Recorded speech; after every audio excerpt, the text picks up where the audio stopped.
All right, here we are for the second part of One Man's Faith. We're looking at what is your condition? What condition is your condition in? Okay, and we're starting with Acts 15. And I was just reading in Acts 15, verse 16, after these things, I will rebuild the tabernacle of David. And my question was, what tabernacle of David? All right, if we go back into history, especially Jewish history, if you remember, the children of Israel came out of Egypt. They crossed the Red Sea, they went over to the desert, and they moved to Mount Sinai. I think, if I remember correctly, it took them 3 days to get to Mount Sinai. They parked at Mount Sinai, and at Mount Sinai, God came down and God spoke. I believe it's Exodus 19 or 20. God actually spoke and spoke the 10 Commandments. The people got afraid. They said, whoa, Moses, whoa, whoa, whoa, we didn't put in for this. You speak to us. Let God speak to you, and then you speak to us.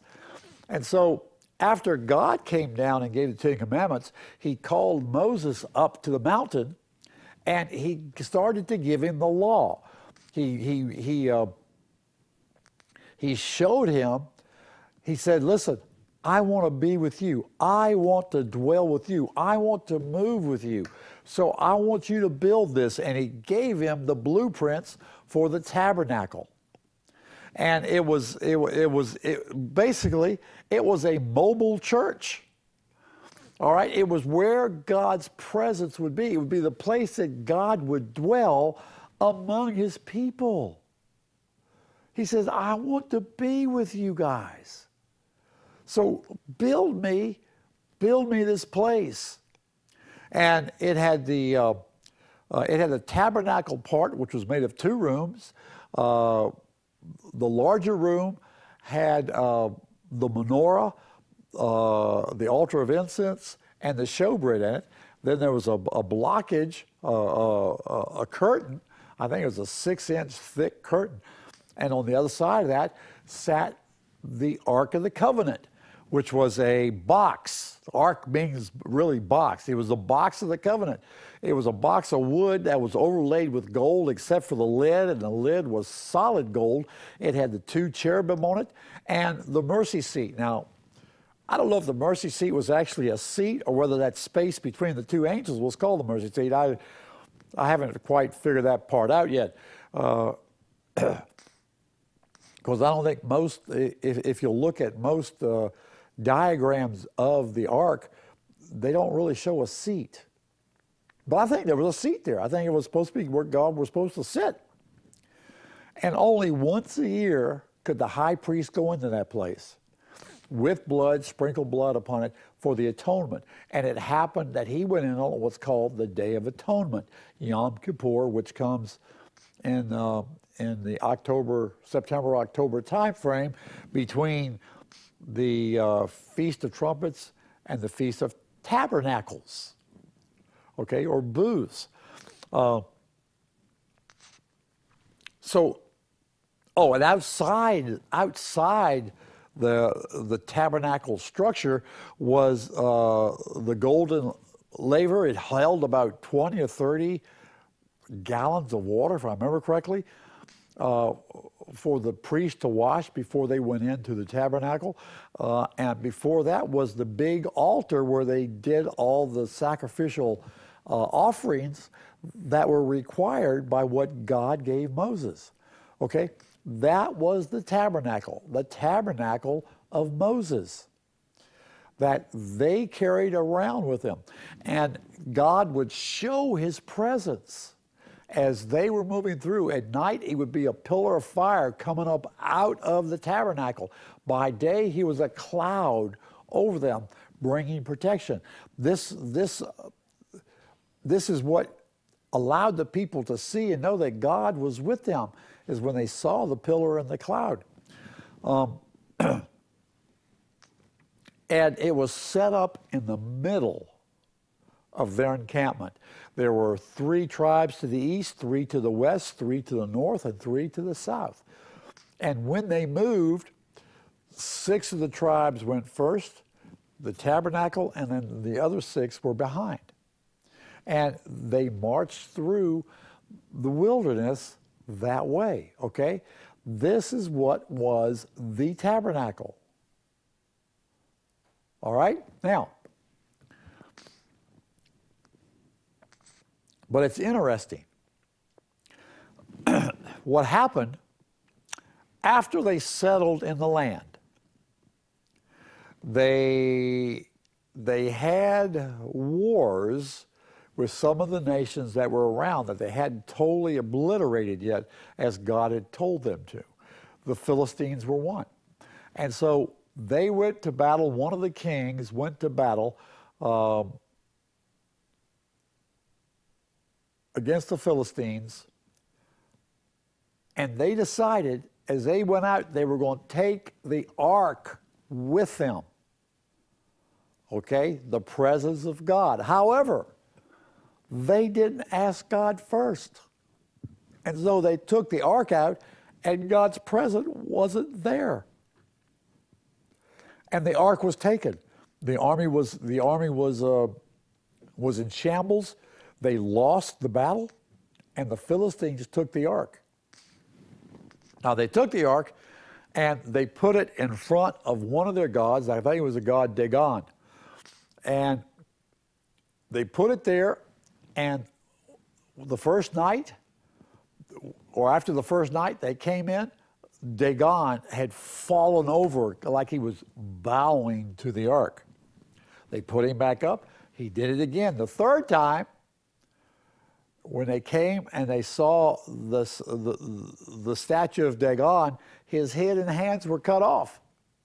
They said, wait a minute, there's something strange about this box that we got from the Israelites. And so they wanted to send it to another city. Another city says, oh, no, we don't want that box. Not after what we've heard and what we're seeing happen to you. So they decided, okay, let's put that ark on a cart pulled by 2 milking cows. In other words, cows that just had babies. And we'll see if there's a God in here, then the cows will take the box back to Israel. And that's exactly what happened. Even though their babies were over here bleeping and making noise, saying, "Mom, come and feed me," those 2 cows took and went straight back to Israel, and it ended up at Gibeon. It stayed there for a while. Okay? Now, during the reign of David,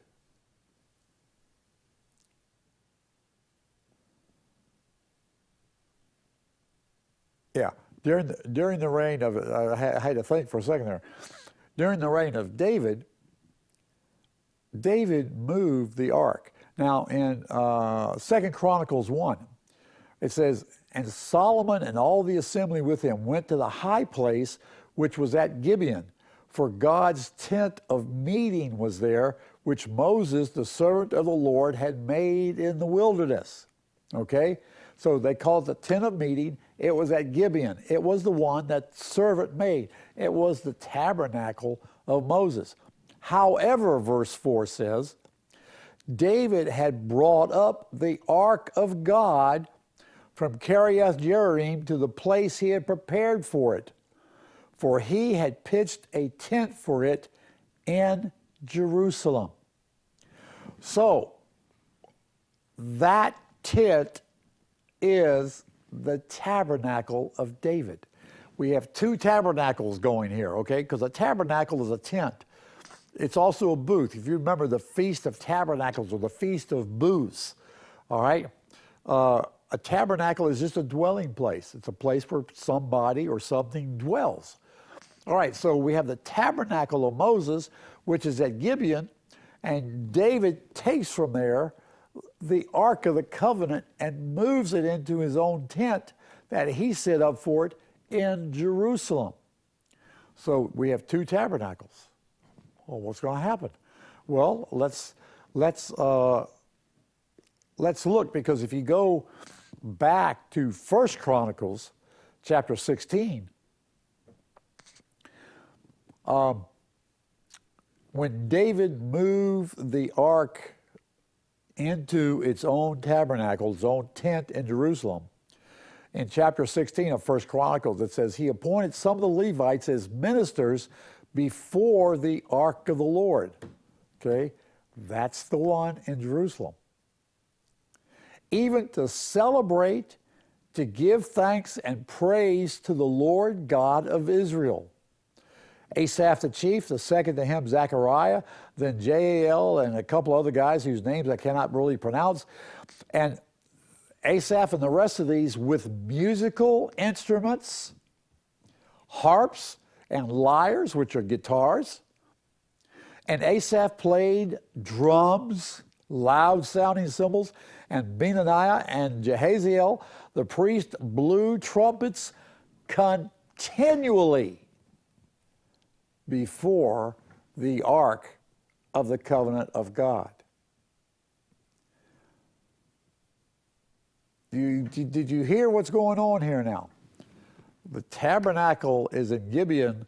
The Ark of the Covenant is in its own tabernacle in Jerusalem. And David institutes a new service.